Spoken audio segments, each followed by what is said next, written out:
The big story, viewers, that we have for you is what has happened with comedian Kunal Kamra. Now, amid the controversy in Maharashtra where comedian Kunal Kamra's show venue was attacked over his joke on state's Deputy Chief Minister Eknath Shinde, another incident has now come to fore from Tamil Nadu, where a YouTuber's house was ransacked. A popular Chennai-based YouTuber, Savukku Shankar, who is known to be a vocal critic of the DMK government, was targeted by a group of vandals. In fact, in a video posted 3 months ago, Shankar had alleged corruption in the distribution of sewer cleaning machines by Tamil Nadu government to sanitation workers. In this video, Shankar made certain comments which were deemed derogatory towards sanitation workers by some. Shankar had said, and I quote, "If one is to tell sanitation workers that you will get 50,000 rupees every month for doing nothing, you can get drunk and stay at home.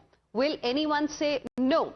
3 months later, a group of unidentified individuals trespassed into Shankar's residence yesterday, dressed as sanitation workers. They ransacked the YouTuber's house as well. And joining us on the broadcast right now, we have a guest, and we will be in fact talking about it. Savukku Shankar, YouTuber himself, is now joining us live right now. Good morning. Thank you very much for speaking with us here on Times Now. How will you like to respond today? What are your thoughts on the kind of action that has been taken? The action taken is not satisfactory. The government has transferred the investigation to the crime branch CID. Even after 24 hours of the incident, there is no FIR registered for the incident, and they have just transferred the investigation to another agency. Since a cognizable offence has been already happened, the first course of action is to register an FIR and conduct the investigation. But even after 24 hours, no FIR has been registered, and only a community service register receipt alone has been transferred to crime branch CID. Though it is a welcome move, non-registration of FIR gives me suspicion that whether this investigation will progress in the right lines. Can you explain to our viewers what exactly happened in your house? Yes, to go back to some time, I published a video around 1 month back about a scam, huge scam happened in the delivering of sewage machines to sanitary workers in Tamil Nadu. The scheme was sponsored by both the central government and the state government. 50% of the cost of the vehicle is provided as subsidy. Instead of providing the vehicles to sanitary workers who are below poverty line, Tamil Nadu Congress President Mr. Selva Perundagai sponsored around 130 people who are binamis and who are members of Tamil Nadu Congress Committee, Congress SC/ST wing, as the real beneficiaries, and conducted a huge scam. This was what I stated in my interview.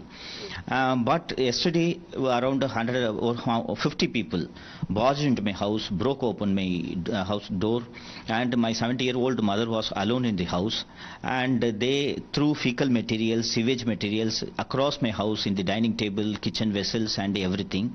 And since I was not available in the house, they tried to attack my mother and cautioned my mother that had your son been here, he would not be alive, and they also said that we would have burnt this house had he been alive.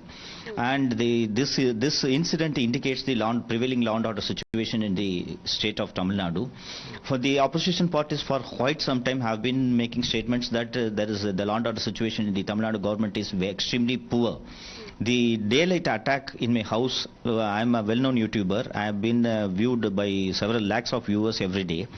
The daylight attack in my house and the failure of the police to prevent the attack and take action subsequently is indication of the prevailing law and order situation in the state.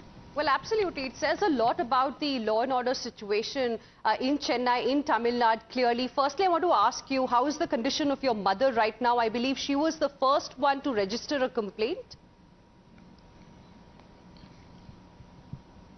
She gave the complaint in the police station yesterday, and the law and order situation is so bad that every day the opposition parties are listing out murders, sexual harassment cases, but the chief minister appears to be in a careless mode to show any interest in maintaining the law and order situation in the state, particularly when this incident happened when the assembly session is in session, is indicative of how the chief minister lacks control over the law and order situation in the state.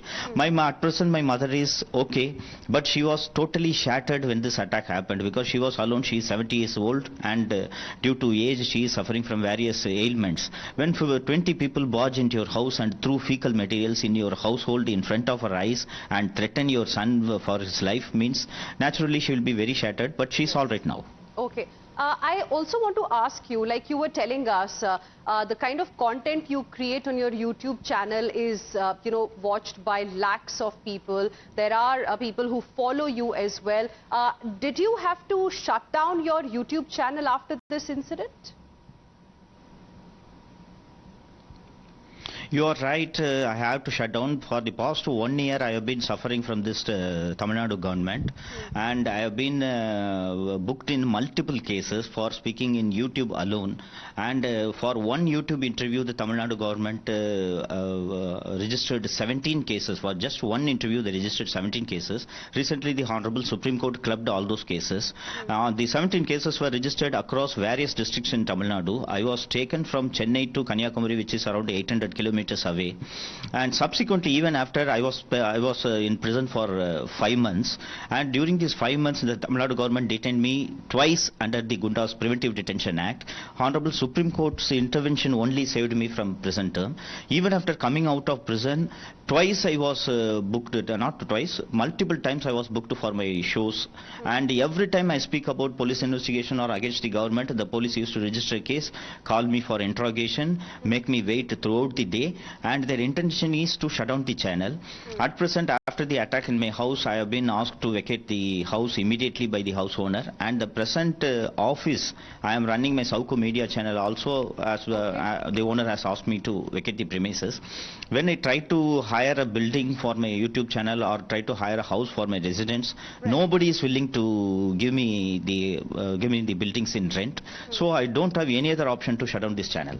That's extremely unfortunate, the kind of things you are going through, you're telling us about. Mr. Shankar, I also want to get your views on what happened in the last 24 hours. And when I started talking about your story, I brought a reference as well about, Kunal Kamra, another comedian whose joke got him into trouble. The studio which gave him space was vandalized. But at that point in time, politicians, especially those belonging to the INDIA bloc, they all rallied behind him and, questioned the government of Maharashtra, calling it an attack on free speech. But here we have DMK, which is also an ally of the Congress party in the INDIA bloc, absolutely silent and doing exactly the same thing in the state of Tamil Nadu. What does it make you say? Whenever there is an attack on freedom of speech and freedom of expression across the country, the DMK is the first party to condemn such attacks. However, when the same incident happens under their rule, they are conspicuously silent, and when the perpetrator is one of their allies, the DMK government is conspicuously silent. While the DMK is in the forefront of criticizing any attacks against the freedom of expression across the country, including this Kunal Kamra thing, and when the Vigadan's website was hacked, the Tamil Nadu Chief Minister himself condemned the blocking of the website by the union government. However, when it comes to criticism against their government, they are very brutal in throttling the freedom of press here. In fact, it is almost like a mini emergency in the state of Tamil Nadu with regard to freedom of press. Anybody who speaks against the government is booked in cases or their house is ransacked, and the DMK's double standard is exposed due to the attack in my house, is what I feel.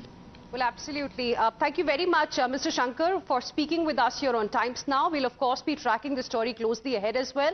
He's called the situation in Tamil Nadu, especially after seeing what happened in his own house, nothing less than mini emergency in the state of Tamil Nadu. We'll see how DMK responds to this. For now, we are slipping into a very, very short break. We'll be back with lots more. Don't go anywhere.